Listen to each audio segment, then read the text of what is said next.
বন্ধুরা, তো আজকের আবার নিয়ে চলে এসেছি ম্যাথটিক্স। তো আজকের আমরা বর্গ শিখব। তো বর্গ কীভাবে, দেখো 11 এইভাবে সব আছে এক এক এক এক করে। তো এখানে 4টে 5টা 6টা।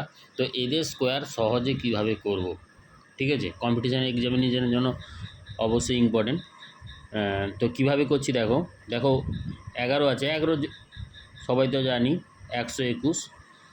তো পরেরটা কিভাবে লিখব, পরেরটাই মজার। তো দেখো 1 2 3 লিখে দিলাম, ঠিক আছে। ঠিক 3-এর মানে অফ করে 2 1, ঠিক আছে, হয়ে গেল, কত সুন্দর। তারপরটা দেখো দেখো এখানে কটা আছে না, 4টে আছে। তো 4 পর্যন্তই লিখবো, 1 2 3 4।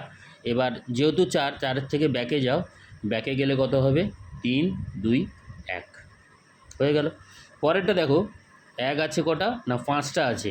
তো ঠিক 5 পর্যন্তই লিখব, 1 2 3 4 5। এবার ব্যাকে যাব, ব্যাকে কত হচ্ছে না, 4 3 2 1, সিম্পল।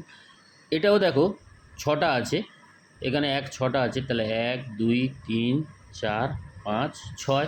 এবার ব্যাকে যাব 6-এর পরে, তাহলে 5 4 3 2 1। কত সহজে অঙ্কগুলো স্কোয়ার করা যায়, দেখলে বন্ধুরা। Thank you.